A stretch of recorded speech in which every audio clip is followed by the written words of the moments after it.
Hello and welcome back to another update as we cover the latest developments throughout the front line. We start out in the middle where we see in the direction of Bakhmut that the Russian forces have managed to advance further in the direction of Bogdanivka, both in the northern and central parts of the northern flank of Bakhmut.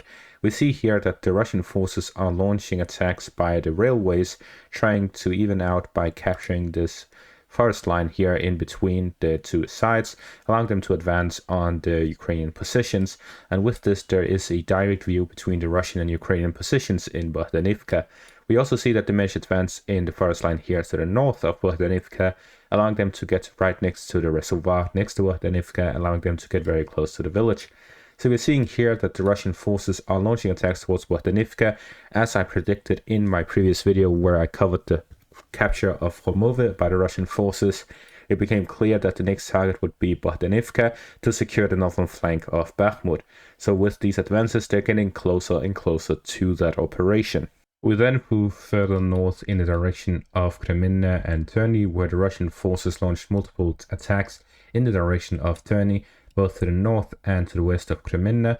So these operations seem to be to extend the zone of control of the Russian forces and continuous attempts at gaining further control in the area, allowing them to threaten the Ukrainian positions to the east of the Serbets River. We saw earlier in a couple of months ago that the Russian forces established a foothold across the Serbets River, which they still hold on to with the village of Serhivka. However, the position is under constant threat with the Ukrainian forces and their positions here in the area constantly pressuring the Russian forces. Therefore, they need to get a proper control over the Serbets River to then allow them to launch multiple attacks across the Serbets River. But for that, they need to first start off in the direction of Torske, Zarechne, Yampulivka, Terny, and Novosadove to try and gain control over the villages here to the east of the Serbets River, ensuring their control over the area, and then they can start focusing across the river line. Then we get to the most important point, and that is the fighting by Avdiivka, where we see a series of advances and operations by the Russian forces, starting out in the north of Krasnoarivka, where they managed to reach this reservoir to the southeast of Novokalinove, and we see that they're looking to launch operations to the outskirts, the eastern outskirts of the village. Novokalinove is a very wide village. We see that it goes through this eastern part and to the west. So this location actually allows them to hold a pretty good defensive position.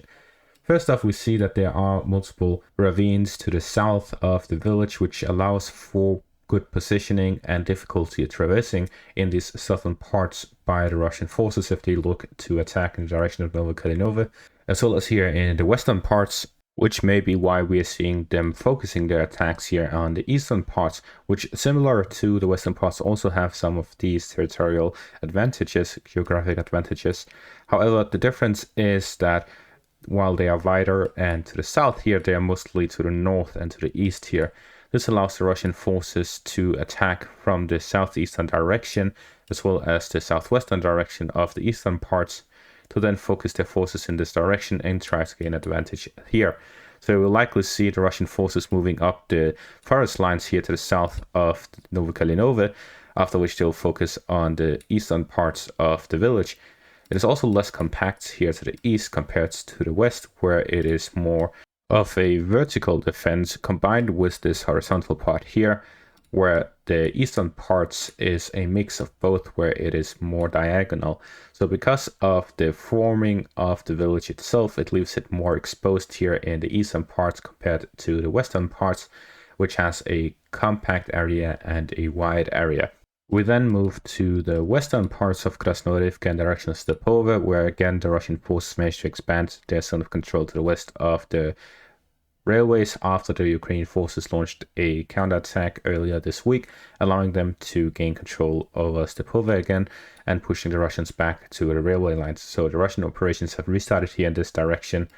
And in the southern parts, fighting continue, positional battles over the water treatment plant, but there's been no territorial changes. We then take a look at the southern parts, where there's been three different directions of advancements by the Russian forces. We have to the northwest of Opytne in the direction of the fields here to the west of the Avdiivsky citadel area here to the east.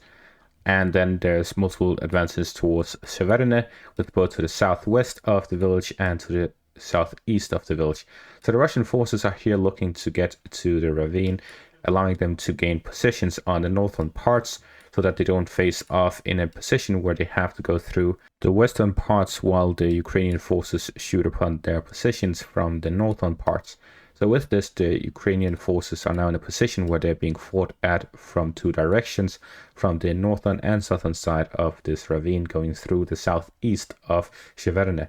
So with this, the Russian forces are looking to advance in the forest line here to the south of the ravine and to the east of the ravine, trying to gain control over both of these, after which they will try attacking towards Sheverne itself, because the village itself is split between the southern and northern sides.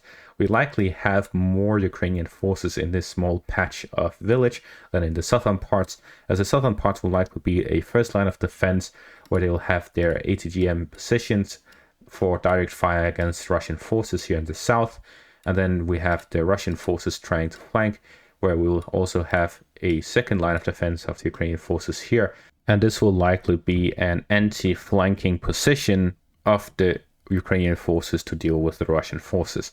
So we see that there's likely this sort of connection, and then we have a third line of defense here going through the center of the village and behind these village areas. And then we'll have the Tonenka area, which is likely much more fortified than Sheverne itself, due to the small size of Sheverne, with Tonenka being much larger and more connected with the main road. So we're seeing that Sheverne is only the start of any Russian operation in this direction, as Tonenka will be a much larger fish to catch for the Russian forces. Zooming in on the satellite map, we actually see that there are some fortifications here to the southeast, which the Russian forces managed to capture here to the northwest of Opetne. This trench network here, and the ravine, small one here that is located to the northeast of these trenches.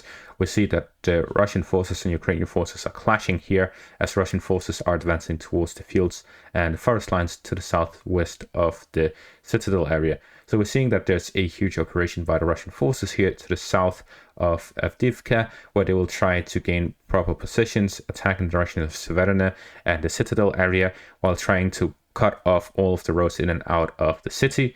So with the positional fighting in the north towards the coke plant, and a plan to capture the coke plant here to the north of Avdiivka, as well as with these attacks towards the roads between Avdiivka and Sheverne, we'll likely see a complete cutoff of all the roads in and out of Avdiivka, leaving the few tunnels they have between the city itself and the villages beyond as the last supply lines, which will not be able to cover all the supply needs for the city itself due to the numerous defenders located within the city. This means that the continuous offensive operations by the Russian forces are pushing the Ukrainians more and more to conduct a larger counterattack to negate their advances here to the southwest of Avdiivka. The Ukrainian forces ultimately would like to gain control over the river line here to the southwest of Avdiivka.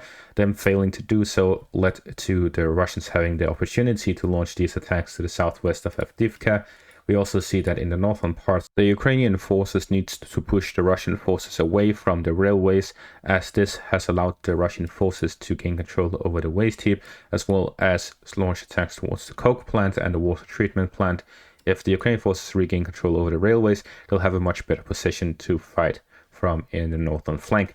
So we're seeing these continuous pressure by the Russian forces in the northern and southern flanks. Therefore, we'll need to see some larger counterattack by the Ukrainian forces if they want to survive this offensive by the Russian forces. Finally, we see in the direction of Marinka, it was confirmed by Syriac maps that this whole area has now come under Russian control, and therefore we see that the city itself, except for a few parts here in the northern parts, is completely under Russian control. And that is all for this update. Thank you for watching and have a great day.